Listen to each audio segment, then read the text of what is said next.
Why, hello everyone, welcome back to Final Fantasy XIV on PlayFrame, and it's high time we checked up on that Eden business we left undone.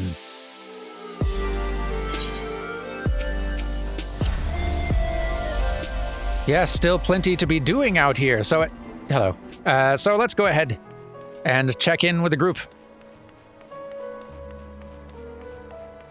Many big fights remain, and Final Fantasy VIII references, in equal supply. Yelfert has arrived in Mordsuk bearing pertinent information.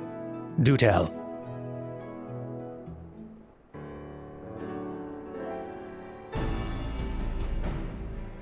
Ah, there you are. I'm part of the team helping with the highly classified and very, very secret thing. Ah. The fact of the matter is, I've come to inform you of a rather interesting development. It's about the girl who was brought back from the empty. She's finally woken up, you see.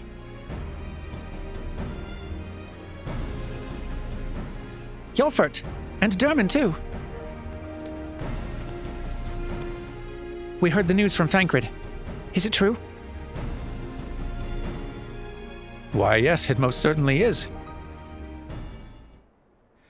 Apparently, her name is Gaia. She claims to be a free citizen of Yulmore, although she remembers nothing of the events leading up to her attack on Eden. She lost her memory? Parts of it, at the very least. We also cannot be sure whether she's telling the truth or if it's merely a ruse. She's yet to display any hostility, which is encouraging, I suppose. And Thancred's with her now, is he? Yes, he's taken her to Yulmore, mainly to verify what she's told us so far. Quiz the locals, that sort of thing. After that, the plan is to come back here, although they're taking rather longer than I'd anticipated. I do hope nothing is amiss.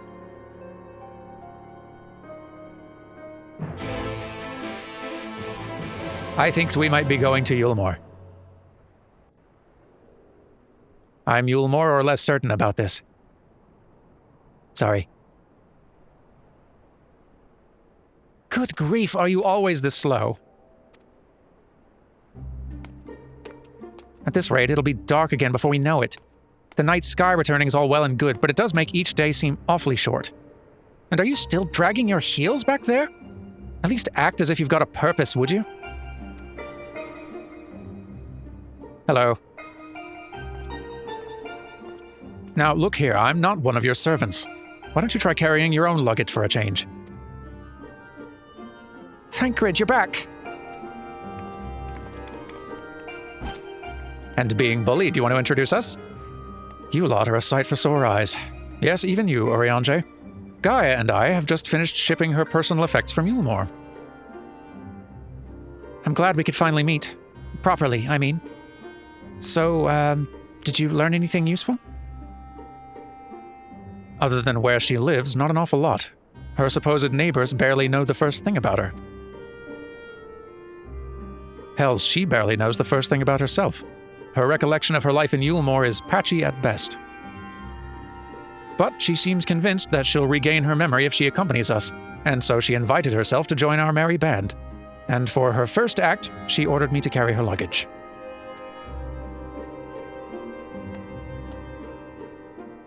If you insist on standing around talking, might I suggest finding a place to sit down first? My feet are killing me.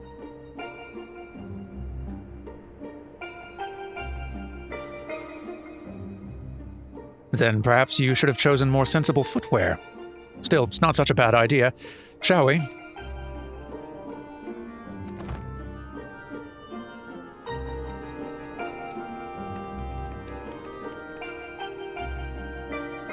Our Eden party has been lacking in a certain sass element, and I'm glad that we have that thoroughly covered now. Got us a proper party. And have I been ditched? No. Excellent. And kind of surprising. They're ditching me less these days, and I appreciate it. I've got so many things I want to ask, but I probably shouldn't bombard her with questions. I'm going to. If you don't. Well, I've given you my early impression of Gaia, but I'd be interested in hearing your opinion. Go on and talk to her. See what you make of her situation. Amnesia. 'Tis troubling, though not entirely unexpected. So, Hello, I'm Durman.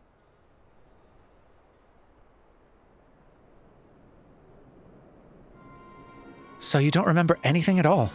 Not attacking us? Not falling unconscious?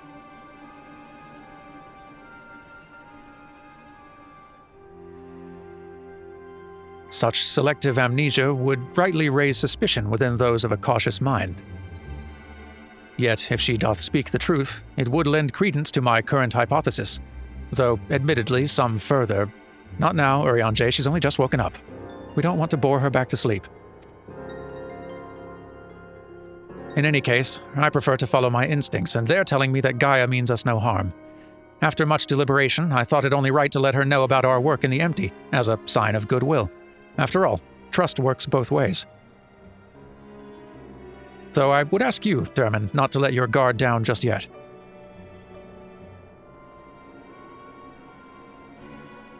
So you're the one I'm supposed to have fought. Come to think of it, I recognize you from somewhere. Maybe I just have one of those faces. I do have a doppelganger going around. So you should, considering you tried to kill me. Well, let's not open with hostility. Or perhaps you just didn't make much of an impression? But to be honest, I do feel that since meeting you, those hazy memories are becoming slightly clearer. It's like remembering fragments of a dream, only to realize those things actually happened. It's as though my whole life has been leading to this. Thou speakest as though thou didst expect these events. I guess you could say that. It's what the Faerie tells me.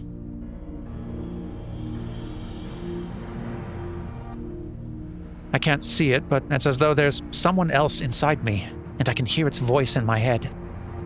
It whispers to me and lets me use its power. Magic, I suppose you could call it. Not that I know much of that sort of thing.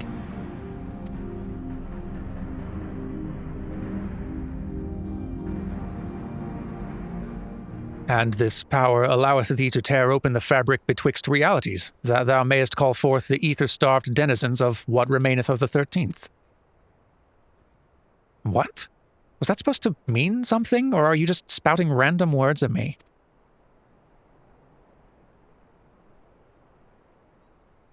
Honestly, I don't know how you put up with all this. I've only just met him, and his insufferable prattle's already giving me a headache. You get used to it, Gaia. Gods, I still can't believe I'm having this conversation. And to think that I was flying about in a suit of armor waving a sword. That doesn't sound like me at all. Someone else inside you. Like Minfilia was inside me.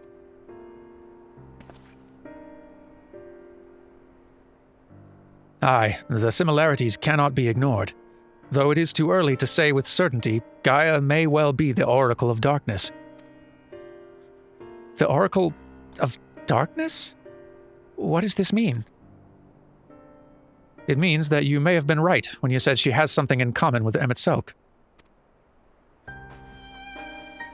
Those who have been used as a living host by an Ascian have no recollection of events that occurred during their possession. This I know from personal experience. But Gaia seems to have some memories still, even if they are a little hazy. Moreover, she has remained in control of herself, even when she heard the voice within, much like you and Minfilia. And though Reen was very much her own person, Minfilia's presence did exert a change upon her outward appearance, granting her hair and eyes a hue akin to that of our dear departed friend. It is, therefore, not unthinkable that Gaia's raven locks may be a manifestation of the darkness which hath come to reside within her. But I was born like this, and my parents, they both had black hair too.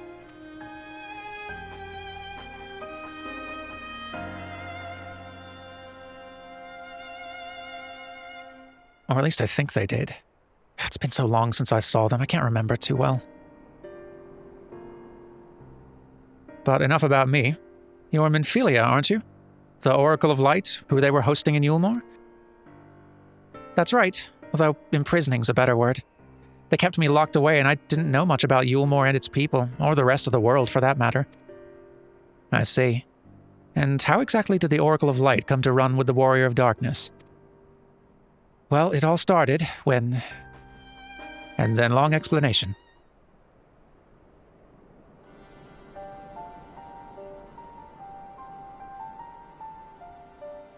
Yes, I still remember the day everyone went raving mad and Lord Vothry fled. Everything after that's still a blur, though. From what Gaia has told me, she wasn't part of the mob that attacked us. But how was she able to resist Vothry's control? Mayhap 'twas the intervention of this Faerie of whom she speaketh. As curious as that may be, we still don't know why she appeared out of nowhere as soon as Eden took flight.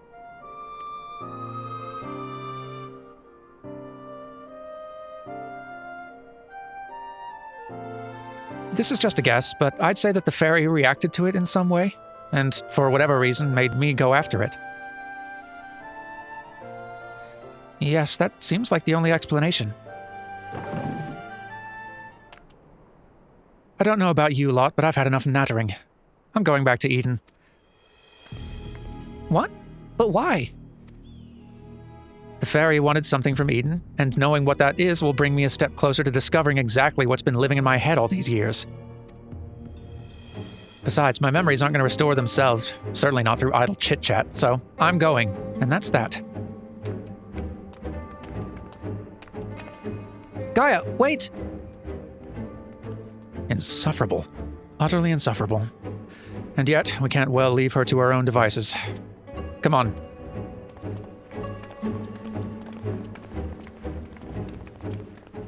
I like her. This time I have been ditched, so, let me catch up. Rain! How did she run so fast in those shoes? She can't have gone far, especially not in those heels. Well, at least we're on the same page. Gaia! Gothreen!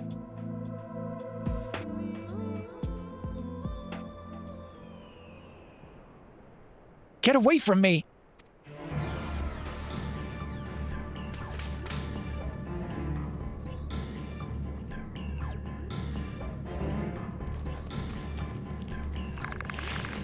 Oh dear.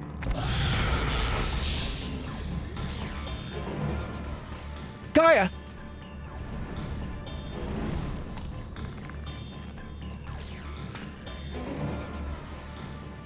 It seems I've no choice.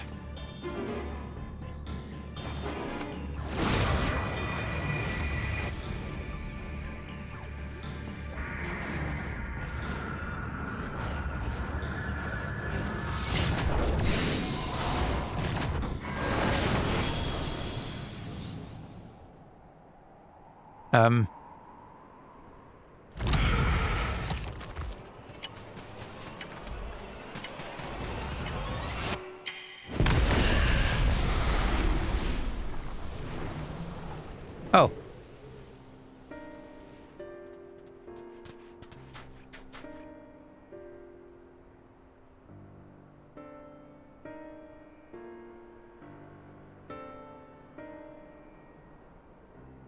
What am I?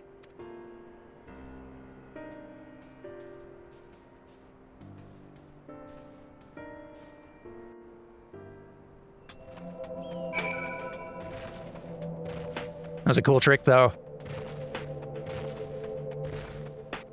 Almost as cool as in the fight. Remember the fight? We were doing a fight earlier? Hey, you guys are around, right? What do you say? A most fascinating application of ethereal manipulation. The destructive blast did manifest a significant span of time after the initial casting. With sufficient mastery of such a technique, a second spell could be made to smite the target at precisely the same moment. I'm familiar, Urianger, I was there. While it would demand exceptional ethereal control, its tactical potential cannot be denied. Powers befitting the Oracle of Darkness. When you fought Gaia, she opened void gates, yes? Back in the Source, portals such as those were all too common, but tearing open the veil between the 1st and the 13th is a different matter entirely. We should be thankful that she's not of a mind to turn that power against us. For now. I agree. I'm not entirely sure what I just witnessed, but I'm glad she's unharmed. Me too. So, hey, you. How do you do that?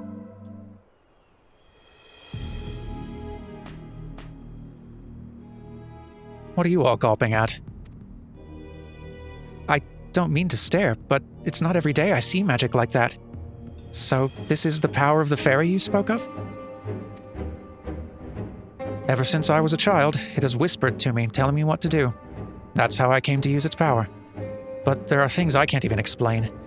Holes ripped in thin air, terrifying creatures crawling out, ghastly-looking blades and armor appearing out of nowhere. But worst of all is the dark energy that comes from inside. This power, it feels as though it's only flowing through me and never truly mine. And even when it answers my call, it always takes a few moments for the spells to work.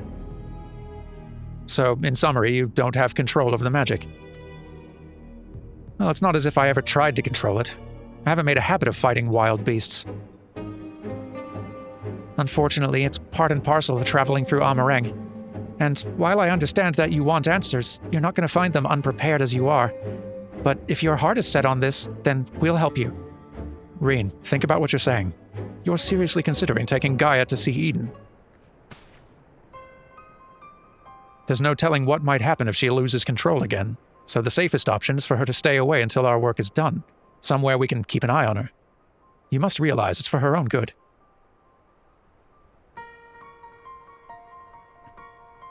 I must concur with Thancred's assessment. At present, we know precious little of Gaia's origin and less still of her powers. If she is indeed the Oracle of Darkness, her presence may complicate a task already fraught with peril, placing our mission and her own well-being in jeopardy. In full knowledge of the risks, dost thou still wish to pursue this course?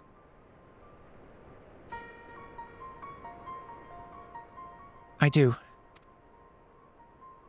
It wasn't so long ago that I was living in isolation, being held against my will. Maybe the people keeping an eye on me thought that was for my own good too. But if we shut Gaia away for our own convenience, we're no better than Vothri and Ranjit.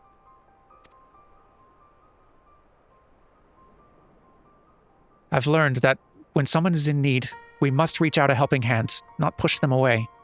Now it's my turn, to do for Gaia what you've all done for me. Even knowing the danger that lies ahead, I won't choose the easy way out. This is the path I've chosen. Is that good enough for you? Well, can't say fairer than that. How about you, Urianger? The light of thy spirit doth burn bright. Mine apologies, my dear, but we felt it necessary to test thy resolve. Let it suffice it to say thou hast left no room for doubt. For what it's worth, Reen, I never doubted you, but make no mistake, the danger that Urianger and I spoke of is all too real. If you're prepared to go through with this, we'll be right there beside you. That means a lot to me. Thank you. I couldn't care less who I travel with, but if we're going to go, then let's get going already. There's supposed to be some sort of craft waiting at the southern watchtower, yes? Come along then, and don't fall behind.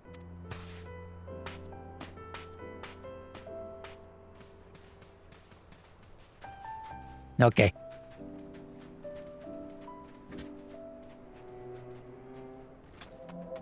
And ditched. Like clockwork. Well, I'll go find them. Wait for me! I don't want to run the whole way. I have so much sand in my sandals already. Why couldn't you leave this craft in Mordsuk instead of all the way out here? Actually, don't bother explaining. Whatever the reason is, I'm sure it's something frightfully uninteresting. Let's be about it, shall we? Right to business. I can work with that. Okay. Of course, I'm worried about what may happen when Gaia gets too close to Eden. We'll keep a close eye on her, make sure she's all right. Good plan. Though our circumstance hath changed, our mission most assuredly hath not. Restoring life to the empty remaineth our primary objective. It might be a bit of a tight squeeze with the 5 of us, but we'll manage. Perhaps Urianger can sit on top of our luggage. I love that plan. Good thinking. Let's go. And we're here. Urianger, how was the luggage ride? I had hoped that during our absence the rebalancing of ambient ether might work further change. Alas, 'twas not meant to be. Right, you're in nerd mode right now, you don't care about anything else. As usual, we should keep our sojourn here as brief as possible. Let's tend to business quickly. Okay. Everything seems fine here, as far as I can tell. As for Gaia, she hasn't started attacking anything yet, so I'll take that as a good sign. Seems a good sign to me too. So, are we feeling attacky? Or just enjoying the view? So, there it is.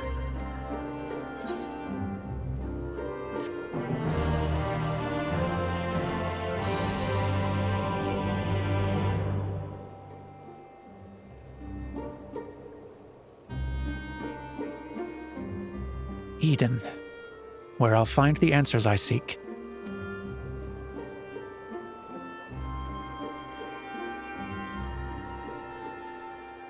The bringer of the flood, the first sin eater.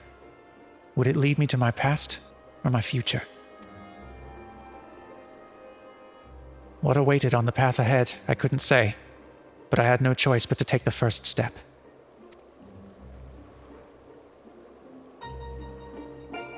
It's not often we get silent narration speech bubbles that aren't, like, voiced.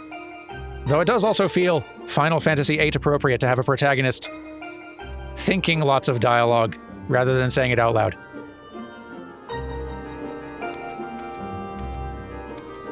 Squall would be proud. Gaia is lost in thought as she gazes toward the silent giant on the horizon.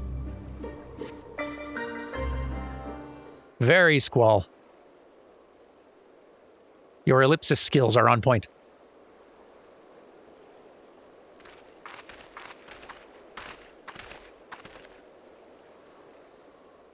I know what it's like. It was the same for me. But I was lucky, because Thancred freed me from Yulmore, and I had a chance to see the world.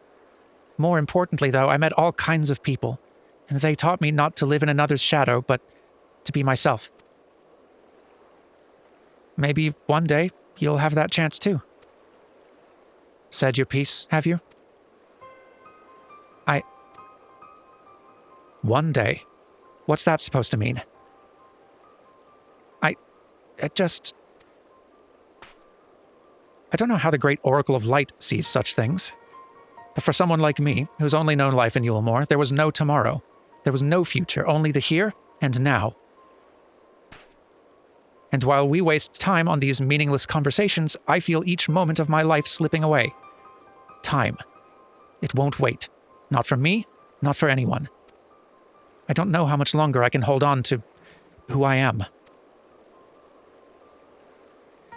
I'm sorry, Gaia. Gaia? That's probably not even my real name. It isn't? When Thancred asked me my name, I couldn't remember.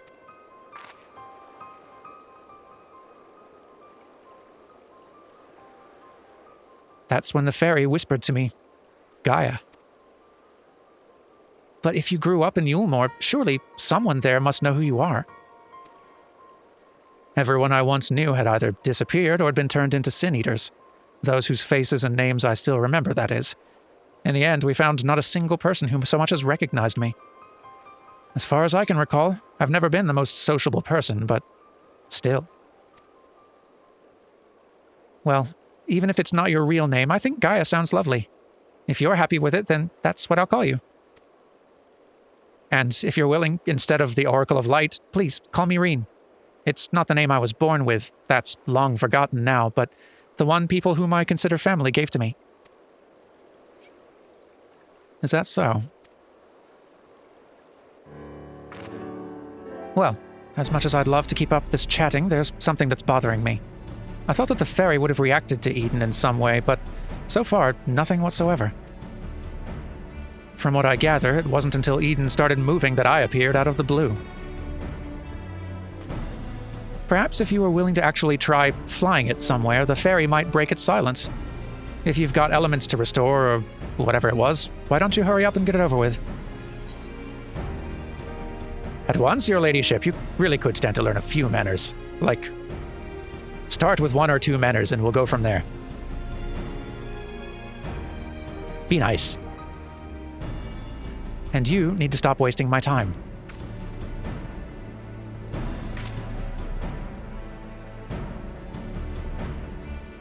All right, everyone, I think we've talked for long enough.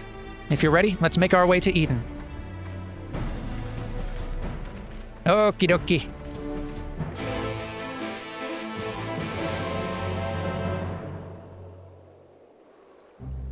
Oh, I'll do that myself. Okay. In we go.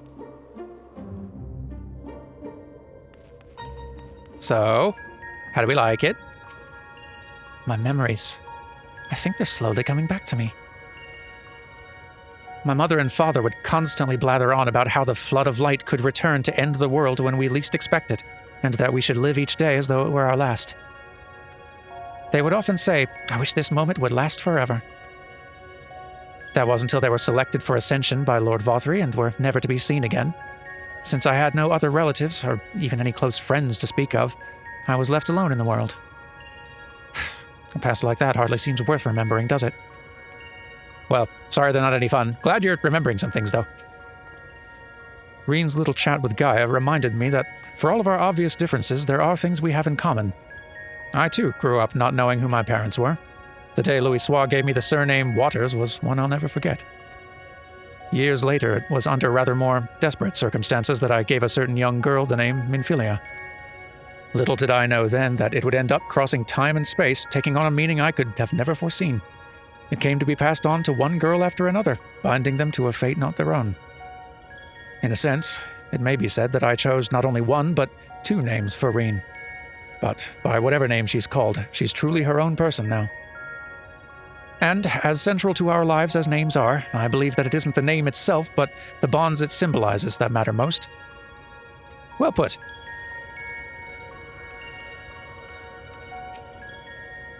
I've done some reading about the lands swallowed up by the flood, but it's no easy task to find locations with a dominant element. I'm glad we have Urianger to point us in the right direction. Me too. Speaking of which, get to pointing.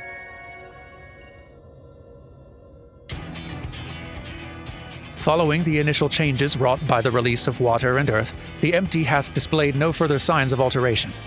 Stability, some may call this, and be satisfied, but in truth, it is passivity.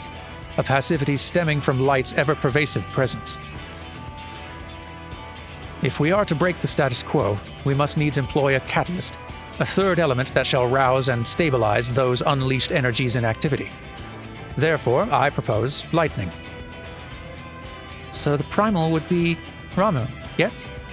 From what I've heard, he's a guardian of the forest and not particularly keen on conflict. But you've actually fought him, haven't you? He is half man, half beard, and another half beard, for good measure. That's a fact.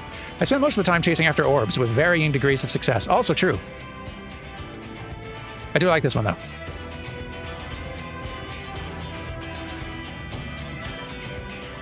Oh yes, Thancred mentioned that he more closely resembles a person than a beast, unlike most other primals.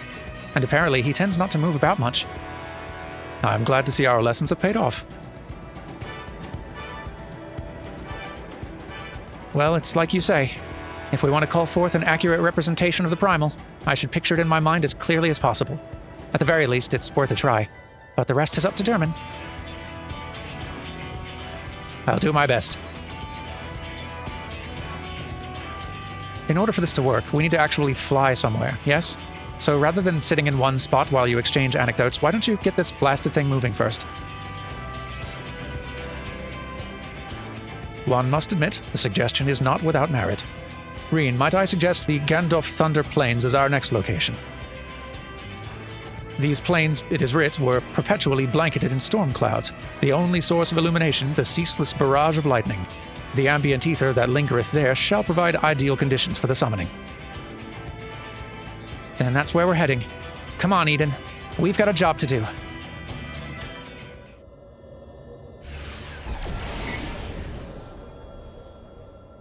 This should be as good a spot as any.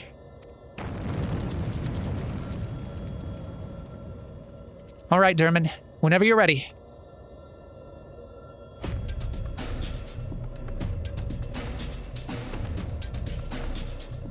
Memories of Ramuh flash through your mind.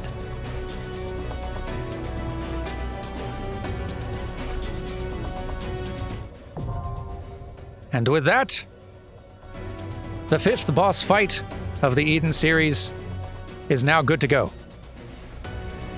I am not good to go. First, I need to talk to you two. The area is saturated with the lightning-aspected ether. This I am able to confirm. In addition to the primal, be thou wary of stray bolts that may occur as a result of our activity. I shall watch out for lightning. That's going to be kind of my full-time job once we're in there. All the lightning that's fallen here over the years has left the ground covered in craters. But don't worry, Eden will give you something more even to stand on. Appreciate it. I don't think I've ever been anywhere like this before, and I'm not sure I'd want to come back. Too dreary for my liking. Would be nice if our next destination's a little cheerier, but I suppose I can't exactly choose if I want answers. That's true. Even if Reen has done a good job of memorizing my description of Ramuh, it will likely make little difference to how it manifests. After all, it's your memories that shape the summoning, not hers. Yes, and mine have proven very unreliable if dangerous, but we'll see what I can do. In any case, let me gather a group of folks to help. BRB. Okay, we got a crew pulled together. As usual, introductions inside, but first, the description of the thing. Eden's verse, Fulmination. Although Gaia, the girl who had previously launched an attack on Eden, has finally awoken, her amnesia prevents you from learning much of her origins. For the time being, the best course of action appears to be continuing with efforts to restore balance to the ambient ether of the empty. The next element is lightning, which once ravaged the Gandalf Thunder Plains in the time before the Flood of Light. Your memories of Ramuh give corporeal form to the crackling ethereal energies drawn forth. Yes, what a fun reunion with the beard this is going to be. See you all in there!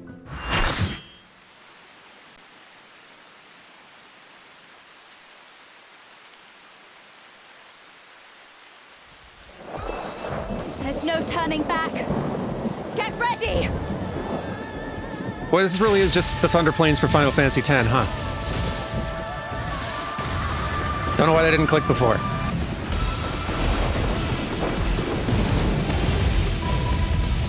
Heritor of Levin, Ramuh, and what a glow-up.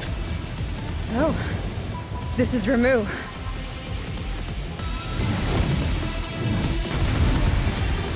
Basically just merged with Ixion from Final Fantasy X, appropriately. That fits. All right, we got us a new little party of folks here, and my portrait broke. I'll fix that later. Anyway, introductions, though, much more important. Let's see now. Here we are. Tanking today will be Kashra and Jen.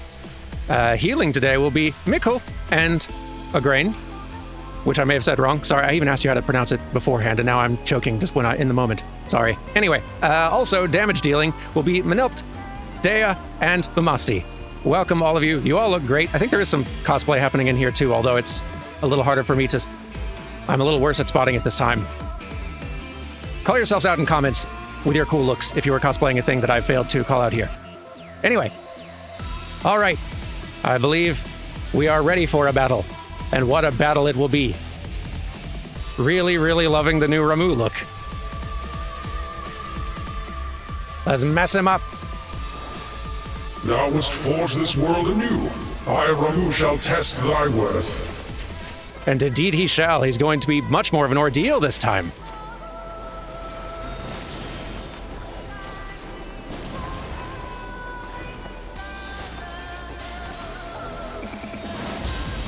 Not nearly as bad as some of the fights we're going to have to deal with in this raid series, but, well, you'll see. Spears of lightning, to me! So this is one of the basic moves that we're going to need to watch out for. See, we're going to have two Spears of Lightning drop, one taller than the other. May Levin bolts strike thee down. The tall one is going to draw the lightning and kaboom in a big AoE, so always stay away from that. See these orbs, though? We need to be collecting some of these. We always want to have one or two of these. And okay, these markers, we need to spread these out. I'll explain it more later.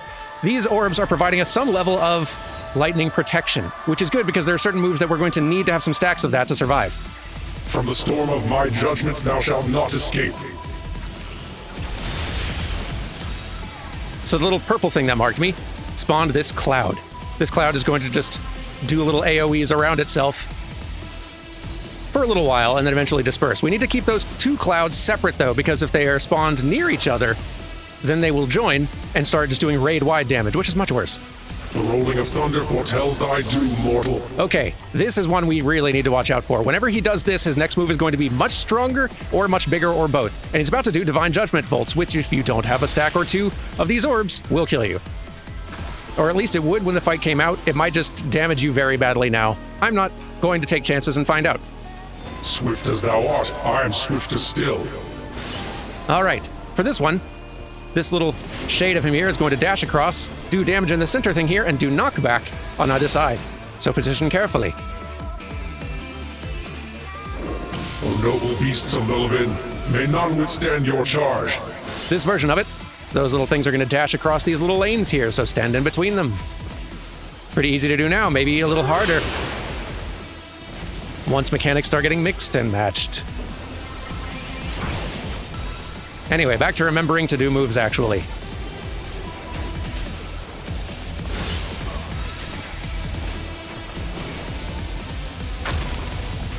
How many stacks of orb do I have currently? Not enough. I'm gonna grab that one.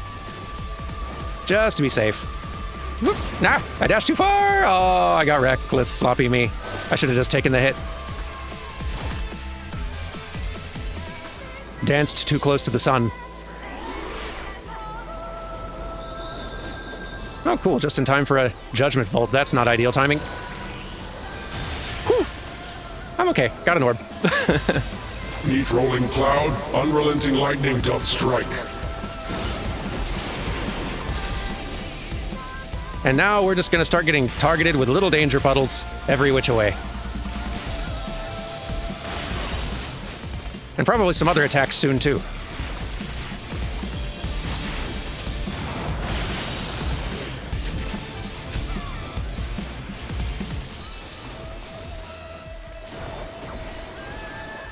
I think a general good rule to follow in this fight is you want to be trying to grab an orb every time more of them are summoned. Just as a general habit, and that'll usually keep you ahead of the curve. But you don't want to just keep on grabbing orbs forever, though. Because if you get to 3 orbs, or more than 3 orbs, then that is going to debuff you pretty powerfully in a bad way. So you need to be keeping tabs on how many you've gathered.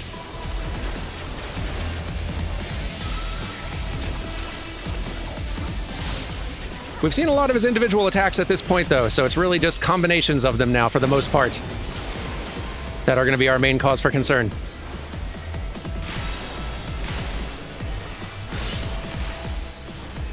Look out for that. Yeah. Not a place to be. So far, so good, though. I don't have any orbs. I need one.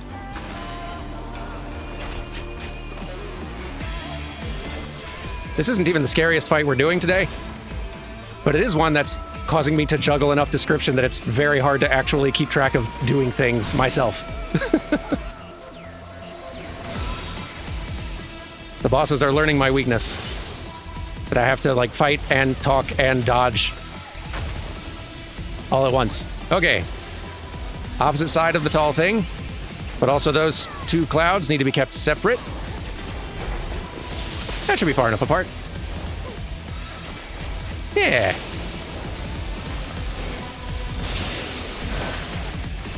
Got a couple orbs, we're doing fine. Okay, here comes the big Divine Judgment bolts. And that's why we got orbs. Except I just got hit by some extra mechanics that I think started absorbing my orbs. It's no good. Arbiters with me! Okay, so now we got these happening simultaneously. The knockback from the center and these dashing down the lanes there. So position in between them, but in position for knockback.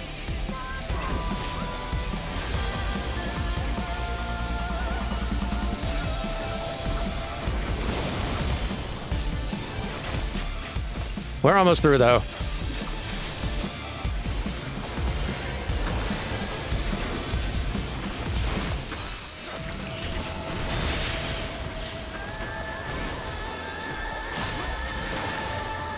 Keep those orbs up.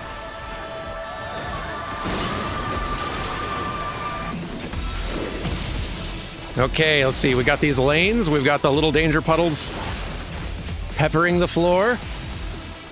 So keep dodging them, but within the lanes. Hey, there we go.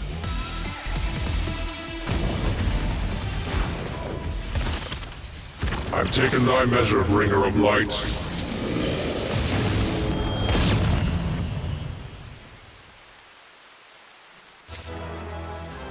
Good job, everyone. Well fought. Sorry for the even sloppier than usual fighting and dodging on my part, but y'all did great, and they've already moved on. They're just a well-oiled machine, this crew. Let us also move on outside and report to our buddies.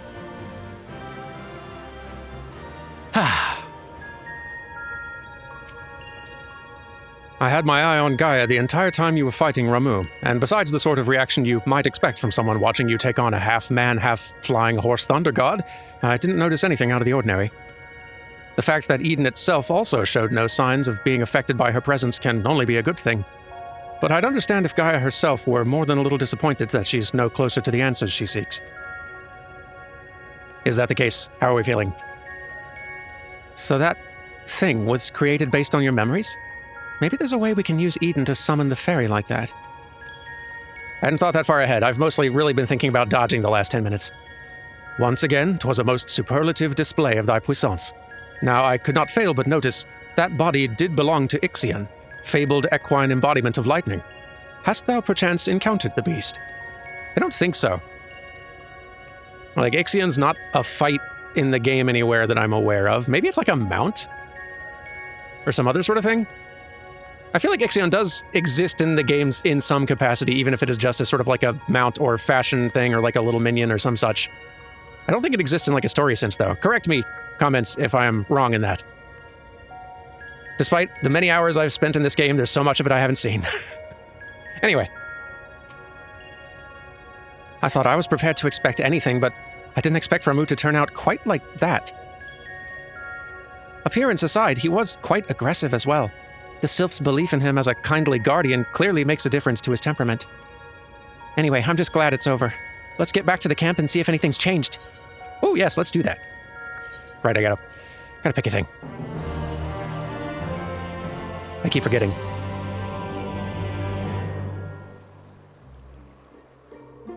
Purple crystal, promising.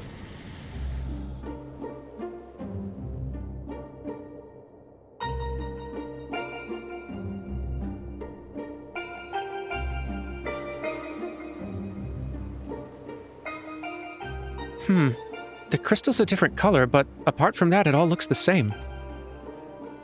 It may look the same, aye, but it feels different.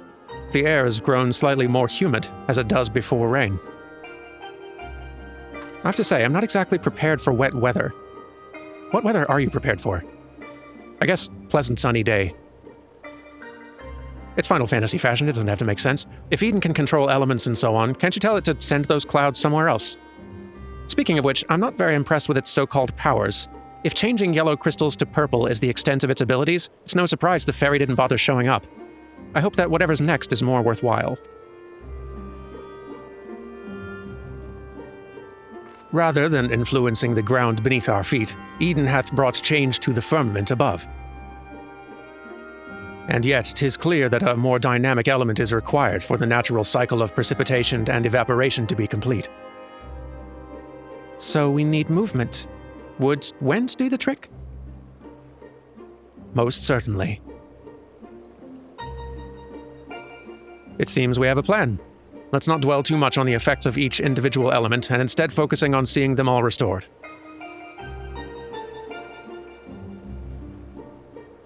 The power of an oracle. Not to be sniffed at, it seems. All my life you were a constant companion, your voice ever seeping into my mind. Why then, of all times, did you abandon me?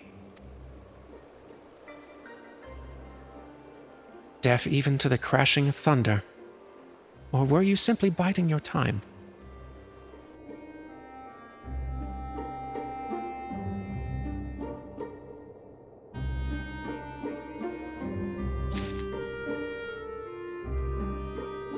Well then. One plan fails to achieve the desired effect, so you move on to the next with minimal brooding and prattling. It seems we're finally learning. I'm very practiced at this, thank you. I don't need your judgment, I don't answer to you. I'm not sure what I was expecting to see after restoring the lightning element, but I did feel a little disheartened. Still, as Thancred and Urianger say, there are changes taking place, even if they're not immediately obvious. As much as I bemoan Urianger's long-winded explanations, we'd be lost without him to take care of all the ethereal science and whatnot. Obviously, I'm quite sparing with my praise, as I wouldn't want it to go to his head. Of course. Can't have that, can we? Urianger's knitted brow almost certainly spells trouble. Namely, for you. All right, spit it out. Ere we set out once more, might I ask if thou art familiar with the process by which rain is made to fall? It's an Allagan conspiracy. Yes, little did you all know this whole time. Dermot is a conspiracy theorist. Although, honestly, you don't really have to be to just assume that Allagans did it to every kind of bad thing that seems to just be the nature of the world around us. Like, that seems to be true 9 out of 10 times, but we probably know some basics of rain. I show up a place and then it starts raining, or storming, and that's how weather works. Then thou shan't have difficulty understanding the explanation to come. With the restoration of our first element, the empty was once more blessed with the most essential ingredient in the cycle of precipitation, water.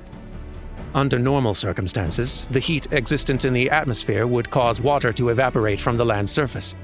As invisible vapor, it is borne by the wind high unto the firmament, where it doth condense as clouds, before descending once more, returning to the land in the form of rain. It seems we need wind-aspected ether to create more clouds. That it hasn't rained yet must mean there aren't enough. And even before that, we need fire-aspected ether to make the water evaporate. It seems to me that one's not much good without the other. Why don't you just draw out both elements together? You're suggesting that Dermot fight 2 deiform entities, each one as deadly as Ramu at the same time. Do you realize how absurd that is? And yet, 'tis a notion that doth warrant further consideration.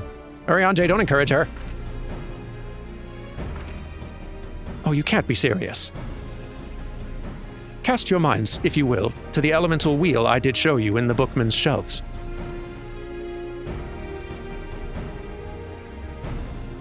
Thinking. Wind giveth rise to lightning, whose spark doth produce fire. By restoring both wind and fire in tandem, we may maintain balance between these dynamic elemental forces. The ensuing battle shall indubitably present an ordeal unlike any Dermot hath ever faced.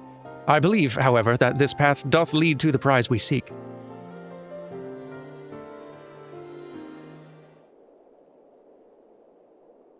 Oh, so perhaps it's not so absurd after all, eh, Thancred?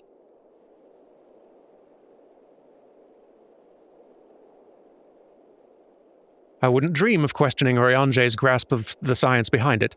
My concern is for the burden this would place not only on Dermot, but Reen as well. What do you both make of the plan?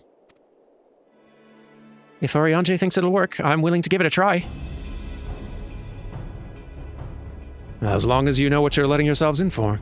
You're going to need all your strength, so see that you get plenty of rest. Not really much time for it. We kind of need to record all this today, but I'll try. Gaia!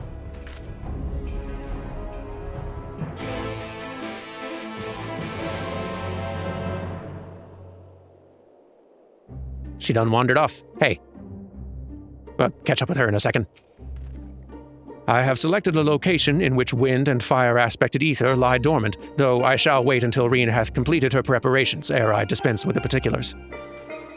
Okie dokie. I'd rather Reen keep her mind on our work here than worry about Gaia. Mind you, it might be better for them to clear the air before we go any further. Not a bad idea. Hey. Any air clearing you want to get out of the way before we go any further? I can't stand all this waiting around. Having grown up in Yulmore, I'm used to only living for the moment. We never had any reason to concern ourselves with later, tomorrow, the future, and so on. Those things simply didn't matter. But after Lord Vothry disappeared and the night returned, everyone in Yulmore started thinking differently. I was only there for a short time with Thancred, and I couldn't believe how much it had changed.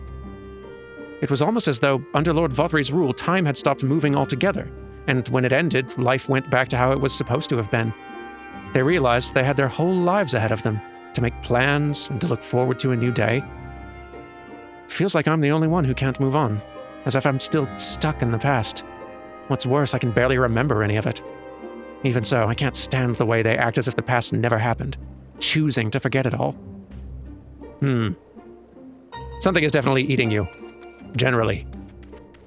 And I don't think I can help with that.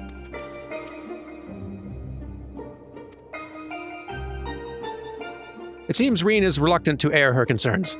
Were you to rally her spirits, she may become more willing to talk. I shall do that. And hey, they've added a nice little quality of life thing now, where, like, I can go digging into my emotes to find that emote, or I could type in /rally or whatever else, but now they've added a nice little button in the text where you can just click it to do the emote temporarily, that's quite nice. Come on. Buck up.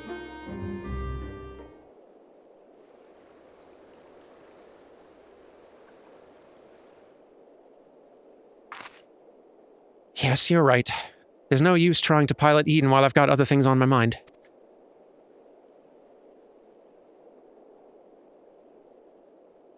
It's about Gaia, you see.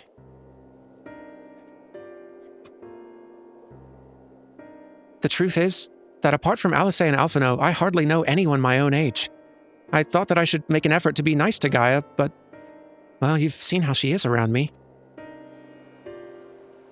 I understand that she's got her own problems to deal with, but I thought that maybe I could help her in some way. It's not my place to intrude, and I should probably just leave her be until we've finished restoring the elements. After all, that's what's more important, isn't it?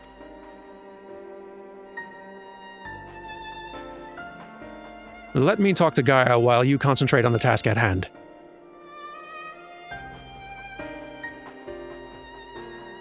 Is what I would have said once upon a time. It seems to me that you're the one best qualified to take care of this little problem. I know she can be a bit prickly, to put it mildly, but if anyone can get through to her, it's you.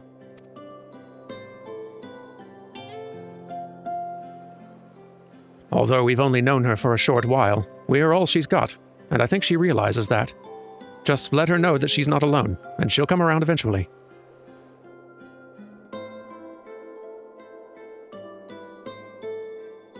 All right, I'll give it a try. Do you have any advice? Thancred certainly has the gift of the gab, he'll know what to say, or Urianger can talk the hind legs off a behemoth, why not ask him? This is true. I do not think that Urianger's manner of speech is quite what's going to work for her. Granted, she clearly is not impressed by Thancred either, despite his gift for gab. I don't know that either of these are really going to work. And Urianger can actually be quite good at consoling and providing encouraging words. But, Thancred can be a bit more personable. Let's give him a shot.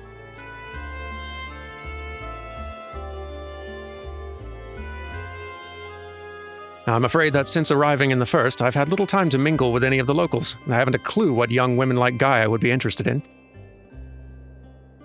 Oh, that's given me an idea. I'll start with some small talk and go from there. Actually, since before she even woke up, I've been asking Lena about what's popular in the Crystarium. I thought it might be nice to show Gaia around the place one day, you see? So that's what you were doing. I suppose it makes for a nice change of pace from all that studying. And I must commend thee on thy choice of confidant. The captain's powers of observation maketh her a veritable font of wisdom concerning the behavior of the Crystarium citizenry. Yes, and now it's time to put that knowledge to good use. Don't let the fear of rejection hold you back. Persistence is the key. Speaking from experience, by any chance? Whatever do you mean? Lessons learned from days spent in pursuit of ladies fair, one might suspect. You couldn't help yourself, could you? It's all right, Thancred. Your secret's safe with me. May I remind you that the reason we're here is to create a better future for everyone in the first, which includes you and Gaia. While it might not be on the same scale as bringing life back to the empty, if you're able to befriend her, that will be another way of contributing to a brighter tomorrow. So go on. She's waiting for you. All right. Wish me luck. Rian is ready to approach the decidedly unapproachable Gaia. You'd best observe the conversation from within earshot. Ooh, snooping. Yes. I was going to want to do that anyway, but it's when Rian and I face our problems together that it truly feels like we're family. Or at least what I imagine it would be like. I suppose we both grew up without our birth parents to guide us, but I think we turned out rather well, given the circumstances. I wonder if this is the kind of bond that Flamin shared with Minfilia. Thancred may have taken on the role of Rian's surrogate father, but I have of late become something of a mentor to her, although largely in instilling what knowledge I can of the ethereal sciences. A more attentive student thou shalt seldom find. I buy that. I want to go and see what they're thinking, but I am supposed to spy from afar.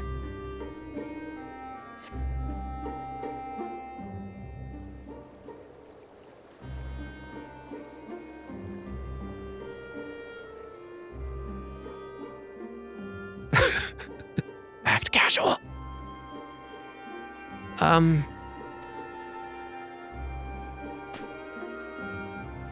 What do you want? Oh, nothing, really. It can wait till later. For all we know, there might not even be a later. If you've got something to say, hurry up and spit it out. Is everything all right? Not feeling strange from being around Eden or anything? Is that what you came here to talk about? Actually, I wanted to ask you.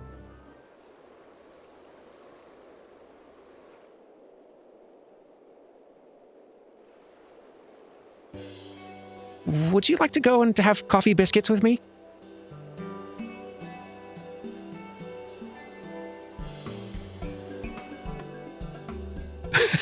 Yes! What? Coffee biscuits. They serve them at the second serving in the Crystarium.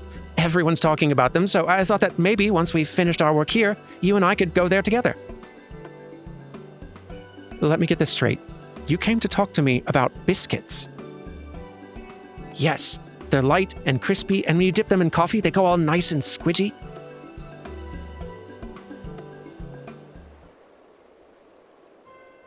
The only reason you're even interested in that in the first place is because everyone else is doing it. Can't you think for yourself?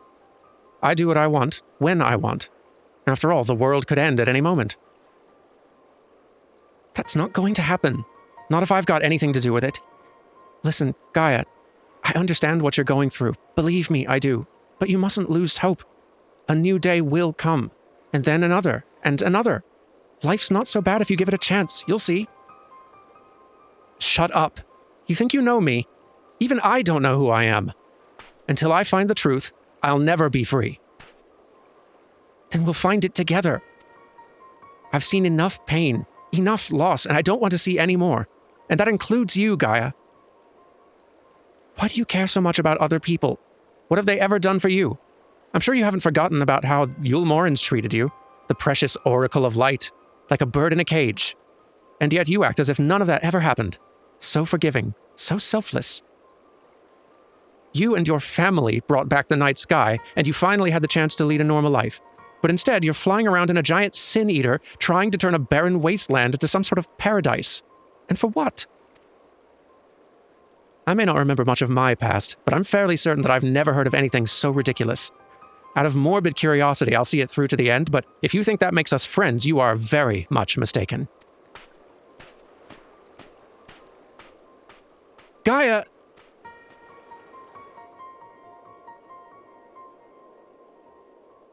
I surmise that to keep Gaia waiting overlong would only agitate her further. I concur.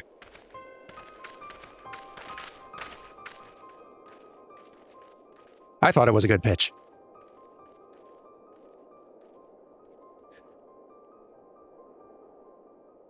Would have worked on me. Oh, I've been bailed upon. Okay, well. That's good, everyone. I'll catch up.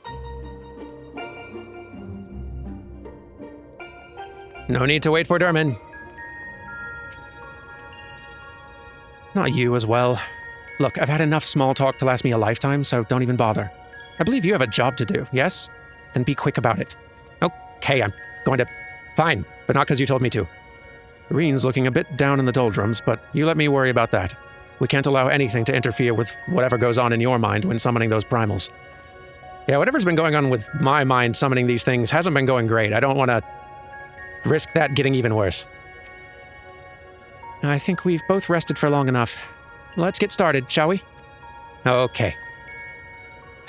I hope it all goes according to plan. Oh, me too.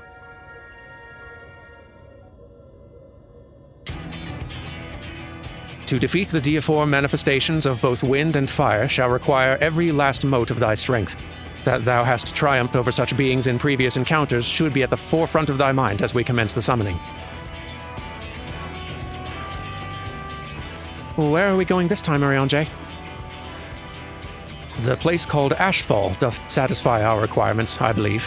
The fables speak of travelers sweltering beneath the blazing heat of the midday sun, while, after nightfall, slicing winds did tear at their cloaks. I see. Hopefully it won't be quite that bad when I draw out the elements. Reen, my dear, may I remind thee that to focus is not the same as to deny other thoughts. Whatsoever it is that troubleth thee, thou wouldst be better for acknowledging it. See, look at that wisdom. Like, he's got some emotional maturity about him in places that some of the other scions lack. Yes, you're right. Of course. It's Gaia that I'm worried about. That as well. May thy concern for her lend thee yet more strength.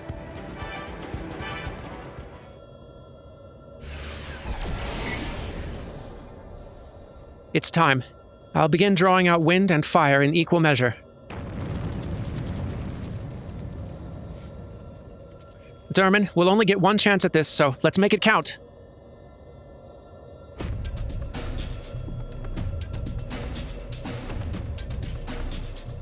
Memories of Garuda and Ifrit rage through your mind.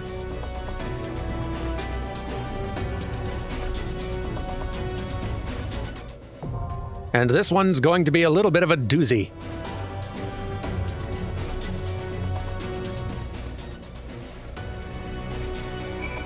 In part, just because there's a lot to remember, for reasons that will make sense once we're in there. My studies indicate that no equivalent of Garuda's servants, the Ixal, are present here on the first. My hypothesis as to the reason why can perhaps wait until another time. I would love to hear that hypothesis. I expect I'm not going to get one. I would love it, though. How long has it been since our encounter with Ifrit and his Amalja followers? A very long time. It was the first one we had at the start of the series, like episode 15 or so, maybe earlier, years ago. If we summon two primals at once, maybe they'll fight each other? That way you'll only need to beat the one left standing. But I suppose it defeats the purpose if you don't take them both down at the same time.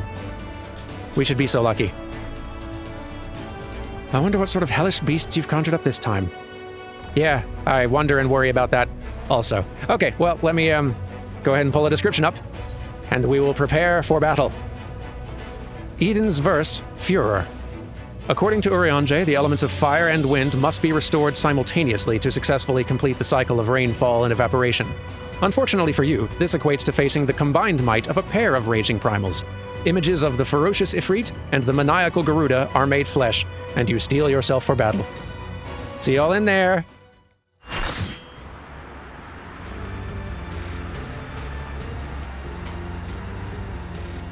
And here we go. It worked! Both wind and fire have answered the call! Green, are you alright? Ha! She do care. Well, y'all are looking fancy.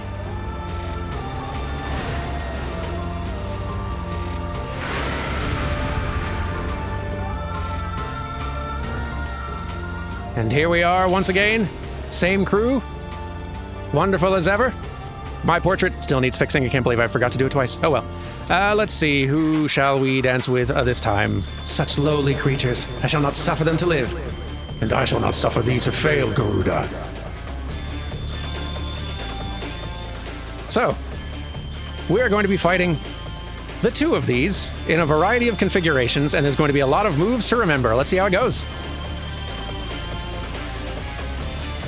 First off, the Garuda.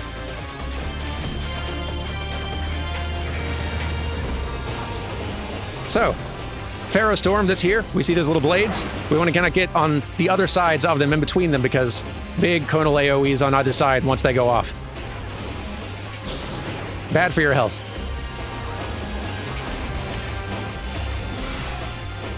All right, you see these rings here that have two little triangles in them. They signify two people need to stand in them to share the damage.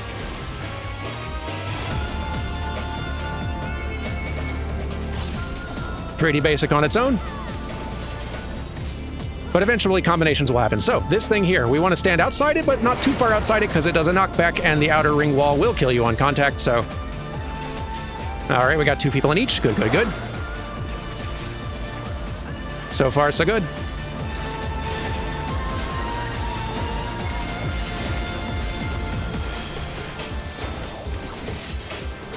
Whoop. Let's get out of range of that. But also, there's these tethers here. Big conal AoE goes out to the targets of either of those a few seconds later. Do not be standing in the middle. You probably could have guessed that, given the look of that. But also, still don't be standing in the middle. Just stay not touching that. It will kill you. But now we have these little wind gust things, and the boss is going to do a move that kind of pulls us in. So we want to stand on this outer edge wall in between these gusts, because they're going to go off in little AoE bursts. There they are. Not too bad if you know what to do. Insolent worms, they dare defy me. Oop. A pitiful display. Stand aside. Proximity marker, look out. And now Ifrita's here. With entirely different moves. Happy day. So this first one here, Hands of Flame, is targeting the tank and it's going to hit with a big, very big punch that is going to give them sort of a debuff that makes it to where if they take another big concussive hit like that, it will kill them. So we want to like share these little tethers to make sure no one's getting hit by one of those things twice back to back.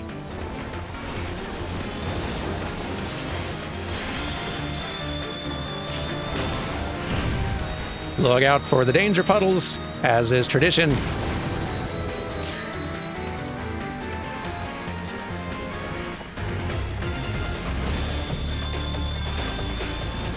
Really love these rearrangements of the Ifrit and Garuda music. Okay, so these orbs are gonna do a big explode when they go off, but Ifrit's about to kick one toward the center. So we actually want to stand right in front of Ifrit, where it's safe.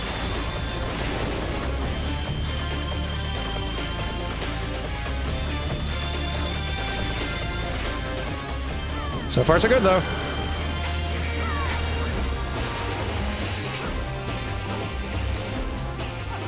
These mortals are not so easily bested.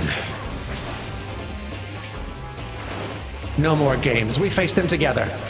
So now we get to deal with both of them, both doing their mechanics. Yup.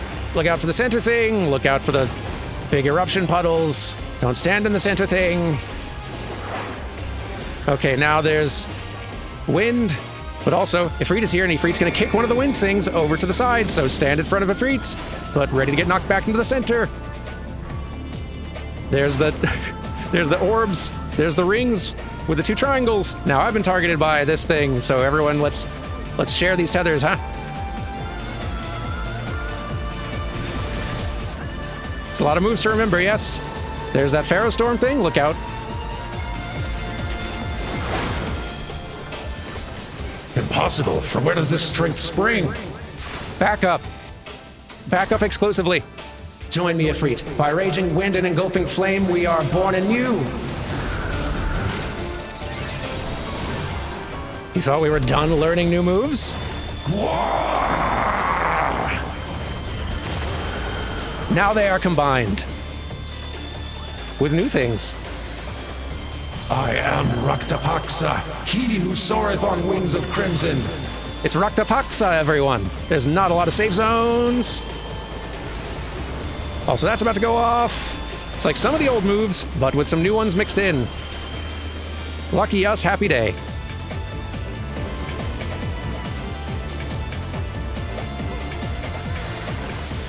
Whoop. Need to get in the center. Need to duo up for this. That one's got it covered. Oh, eruption circles.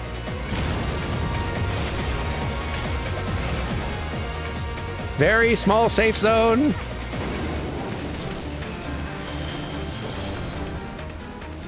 My ability to dance is rapidly diminishing. The more of these moves pop up back to back. May howling winds feed thy flame. Safe zone. Oh, look out. Mini puddles. And the boss is charging up Conflag Strike, which will do a very big hit. Like a 270-degree conal AoE in front of himself. We do not want to be standing in front of the boss when that happens. We want to be really right behind the boss when that happens. Here we go. Now we're okay. All is well. Nothing can go wrong, unless I hit the wrong button. Then some could be not well. But we're okay. We're hanging in there.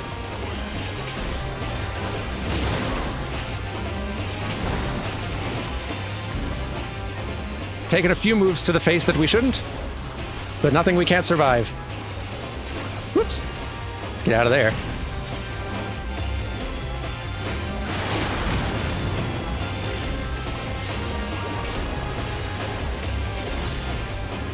I've almost got you worn down.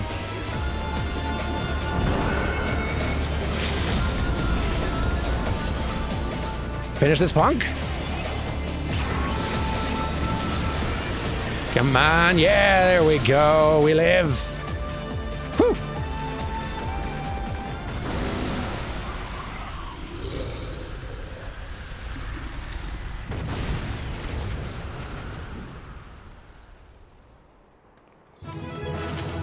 Great job, everyone. Thank you so much for helping me get through these increasingly challenging fights. Y'all did great. Great fashion as well. Boy, they're just so, like, they're on the ball. They're just like, all right, fight's complete. Let's clear out. It's like a bunch of stage hands who are just like in, out, change, set, move, good, go. Like, that's... I'm impressed. Well done, everyone, and thank you all for helping with the fight. You did great. All right, let's go report our survival. Whew. I live. For a moment, I thought Reen had lost control of the ether. Luckily, we managed to avoid any major disasters from what I can tell. I heard how worried you were. You were worried.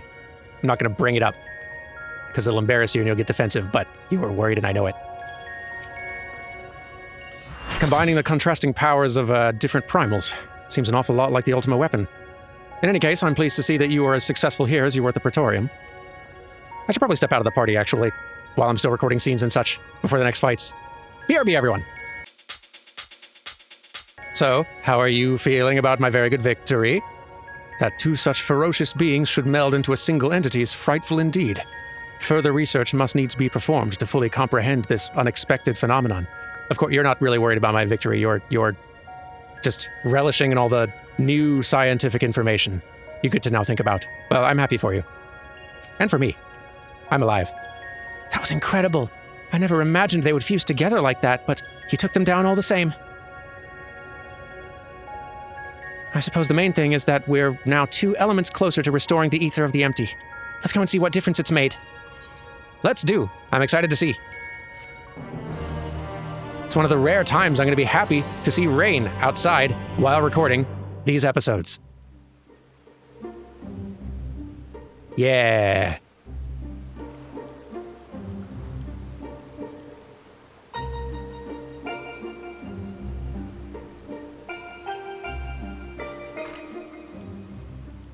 It actually worked, just like Oriange said it would.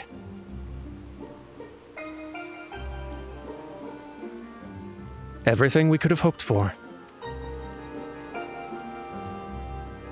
Indeed, our endeavors have been repaid manifold.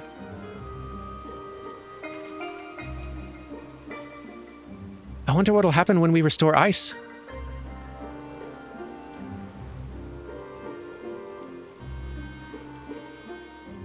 I'm excited to see as well.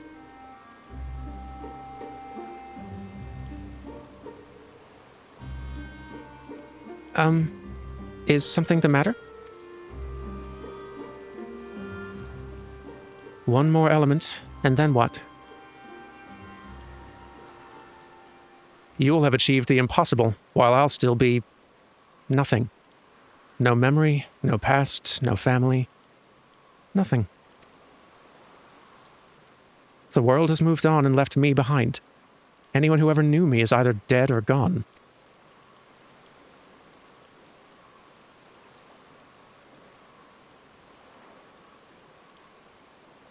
So, almighty Eden, you can mend this broken world, but you can't restore one girl's memories. Give me my life back, damn you! I still hunger.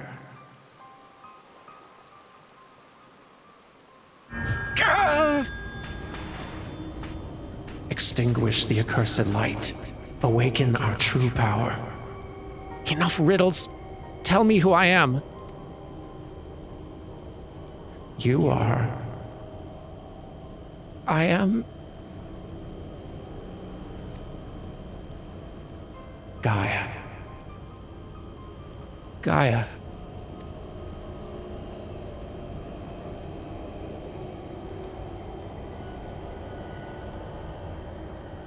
Gaia? What's wrong? Reclaim your memories. Fulfill your destiny.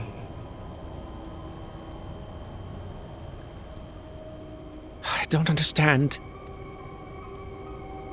Gaia? Can you hear me? Get away from me!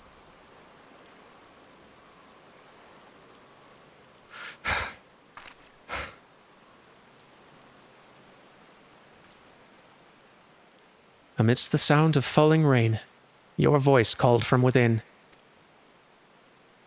Long after the rain passed, your voice echoed on.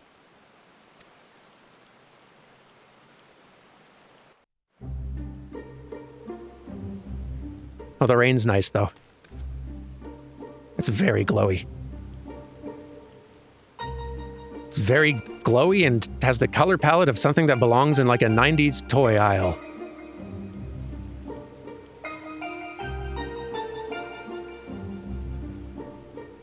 Well, it's improving the ether around here, so no complaints. Just get it over with, would you? I'll try. I've been trying. Poor Gaia.